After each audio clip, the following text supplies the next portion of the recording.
حکومت ملک کی معیشت کو کیسے بہتر کرے گی؟ وزیر اعظم شہباز شریف نے پلان دے دیا۔ خصوصی سرمایہ کاری سہولت کونسل کی ایپیکس کمیٹی کے اجلاس میں گفتگو کرتے ہوئے کہا کہ معیشت کو بڑے چیلنجز درپیش ہیں، اب سخت فیصلے کرنا ہوں گے۔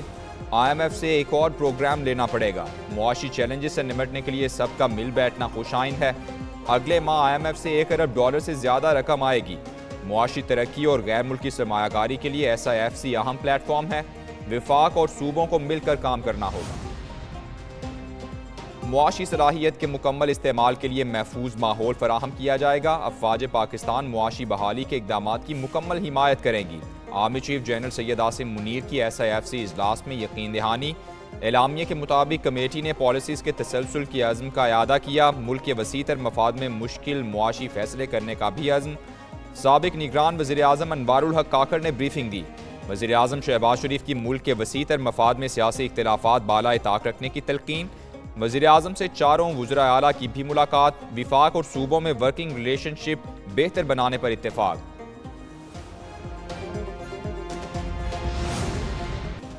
PIA کی نجکاری جون تک ہو جائے گی، وفاقی وزیر خزانہ نے بتا دیا۔ محمد اورنگزیب کا ایک نیوز سے پروگرام بریکنگ بیریئرز ود مالک میں خصوصی انٹرویو۔ کہا نجکاری کا عمل تیز کرنے کے لیے قانون سازی کی جائے گی۔ بجلی کی تقسیم کار کمپنیز کی نجکاری ہونے جا رہی ہے۔ محصولات بڑھانے کے لیے کابینہ، پارلیمان اور صوبوں سے مشاورت کی جائے گی۔ دکانداروں، بڑے ڈسٹریبیوٹرز اور ہول سیلرز کو ٹیکس نیٹ میں لائیں گے۔ FBR کی ڈیجیٹائزیشن ہفتوں میں مکمل کر لیں گے۔ ملک کو بدنام کرنے کی سازش بے نقاب، ایک اور لاپتہ فرد کی حقیقت آشکار۔ BLA کے دہشت گردوں نے گزشتہ روز گوادر پورٹ اتھارٹی کمپلیکس پر بزدلانہ حملہ کیا۔ سیکیورٹی فورسز نے حملے کی کوشش کو ناکام بنایا۔ فائرنگ کے تبادلے میں 8 دہشت گرد مارے گئے۔ سیکیورٹی فورسز کے 2 جوان شہید ہوئے۔ حملے میں کالعدم تنظیم بلوچ اسٹوڈنٹس آرگنائزیشن آزاد کے دہشت گرد کے ملوث ہونے کی تصدیق۔ دہشت گرد کریم جان ولد فضل بلوچ تربت کا رہائشی اور 25 مئی 2022 سے لاپتہ تھا۔ ڈونلڈ لو کے بیان کے بعد PTI کی خفت مٹانے کی کوششیں۔ پارٹی رہنما متضاد بیانات دینے لگے، کوئی سائفر کو حقیقت اور کوئی افسانہ قرار دینے لگا۔ رؤوف حسن کہتے ہیں امریکی کانگریس میں سائفر کی حقیقت کو تسلیم کر لیا گیا۔ بیرسٹر گوہر بولے ڈونلڈ لو نے جو کہا وہ جھوٹ ہے، اس پر اسد مجید کا بیان جاری کرنا چاہیے۔ اسد مجید نے ڈونلڈ لو کے ساتھ میٹنگ کا اعتراف کیا تھا۔ بابر اعوان کہتے ہیں ڈونلڈ لو نے بانی PTI کو بری کرنے والا بیان دیا۔ اگر سائفر ہے ہی نہیں تو مقدمہ جھوٹا ہے۔ بانی PTI نے سیاست بچانے کے لیے سائفر کا جھوٹا بیانیہ بنایا۔ سندھ کے سینئر وزیر شرجیل انعام میمن کہتے ہیں صرف ڈونلڈ لو نے ہی نہیں، اسد مجید نے بھی بانی PTI کے دعووں کو مسترد کیا۔ PTI نے سیاست بچانے کے لیے لابسٹ ہائر کیے، پاکستان کا چہرہ مسخ کرنے کی کوشش کی۔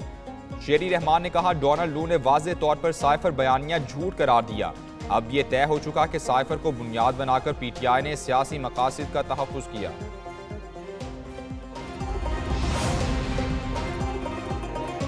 ایوان نمائندگان میں سائفر پر سماعت امریکہ کا اندرونی معاملہ ہے۔ شکیل آفریدی سے متعلق پاکستان کے موقف میں کوئی تبدیلی نہیں آئی۔ عافیہ صدیقی امریکی جیل میں ہیں۔ ہیوسٹن میں پاکستانی مشن ڈاکٹر عافیہ کے اہل خانہ اور وکلاء سے رابطے میں ہے۔ ترجمان دفتر خارجہ کی بریفنگ۔ ممتاز زہرا بلوچ نے مزید کہا کہ افغانستان میں دہشت گردوں کے ٹھکانوں کو نشانہ بنایا، دہشت گرد گروہ کے خلاف کارروائی کی۔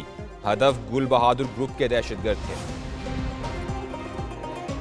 PTI اور جماعت اسلامی کا انتخابات میں مبینہ دھاندلی کے خلاف مشترکہ جدوجہد پر اتفاق۔ امیر جماعت اسلامی سراج الحق سے تحریک انصاف کے وفد کی ملاقات۔ موجودہ سیاسی صورتحال پر گفتگو۔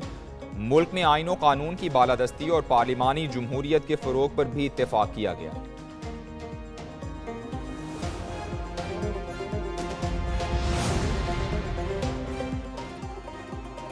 پاکستان میں 6 ایٹمی بجلی گھر کام کر رہے ہیں۔ ہم بجلی کا 8% ایٹمی توانائی سے پورا کرتے ہیں۔ وزیر خارجہ اسحاق ڈار کا برسلز میں جوہری توانائی سربراہ اجلاس سے خطاب۔ بولے پاکستان کو صاف اور سستی توانائی کی ضرورت ہے۔ انرجی سیکیورٹی ترقی یافتہ اور ترقی پذیر ملکوں کے لیے اہم ترجیح ہے۔ ایٹمی توانائی دور دراز اور غریب طبقات کے لیے استعمال کرنا چاہتے ہیں۔ پاکستان جوہری توانائی کے پرامن استعمال کے لیے دنیا کے ساتھ تعاون کو تیار ہے۔ وزیر خزانہ محمد اورنگزیب سے ایشیائی ترقیاتی بینک کے کنٹری ڈائریکٹر کی ملاقات۔ معاشی ترقی کے لیے تعاون اور مستقبل کے اقدامات پر تبادلہ خیال۔ وزارت خزانہ کے مطابق کنٹری ڈائریکٹر نے IMF کے ساتھ اسٹاف لیول معاہدے پر مبارکباد دی۔ وزیر خزانہ نے میکرو اکنامک استحکام کی ترجیحات کا خاکہ پیش کیا۔ ایشیائی ترقیاتی بینک کی مسلسل معاونت کو بھی سراہا۔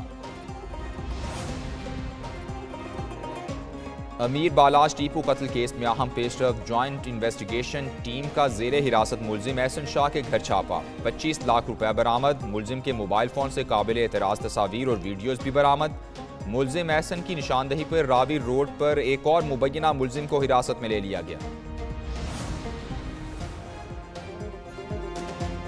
بجلی اور گیس چوروں کے گرد گھیرا تنگ کرنے کا فیصلہ، حکومت نے کریک ڈاؤن کے لیے خصوصی ٹیمیں بنا دیں۔ بجلی اور گیس چوری میں ملوث افراد کے خلاف سخت قانونی کارروائی کی ہدایت۔ وفاقی وزیر داخلہ محسن نقوی کی زیر صدارت اجلاس میں اہم فیصلے۔ FIA نے یونان کشتی حادثے کی رپورٹ پیش کی۔ محسن نقوی نے کہا سانحے میں ملوث تمام عناصر کو کیفر کردار تک پہنچانا ہوگا۔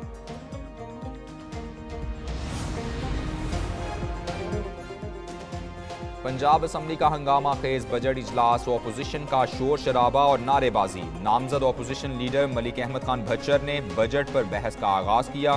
حکومتی منصوبوں پر شدید تنقید، 45 ارب روپے کے صحت کارڈ کو مذاق قرار دیا۔ بولے سابق حکومت کا صحت کارڈ فوری بحال کیا جائے۔ رمضان نگہبان پیکج کا نام ڈراپ ڈرامہ پروگرام ہونا چاہیے۔ ان کا پنجاب کی عوام سے کوئی سروکار نہیں۔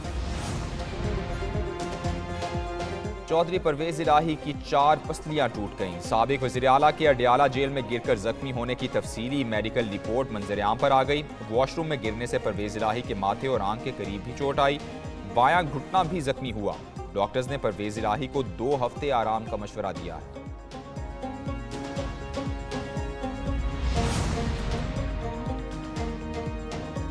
درخت لگائیں پاکستان کے لیے مہم، وزیر اعلیٰ پنجاب مریم نواز نے پودا لگایا۔ وزیر اعلیٰ مریم نواز کے سرسبز پنجاب ویژن کے تحت صوبے کی سب سے بڑی شجرکاری مہم شروع۔ وزیر اعلیٰ نے پنجاب ہاؤس اسلام آباد کے لان میں پودا لگایا۔ مریم نواز شریف نے شجرکاری مہم میں پنجاب کے عوام سے بھرپور حصہ لینے کی اپیل کی۔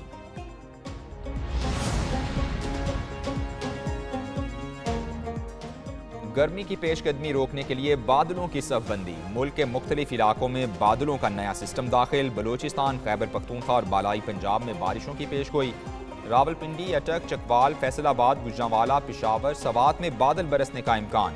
شہر اقتدار میں بادلوں نے رنگ جما دیا، لاہور میں بھی بوندا باندی، کوئٹہ، چمن، جوب، زیارت میں بھی بارش کی پیش گوئی۔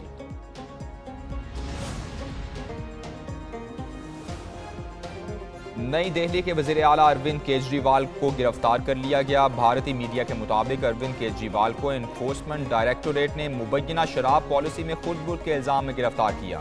کیس کی تحقیقات 2 سال قبل شروع ہوئی تھیں۔ عام آدمی پارٹی نے ان کی گرفتاری کو مودی سرکار کی سازش قرار دے دیا۔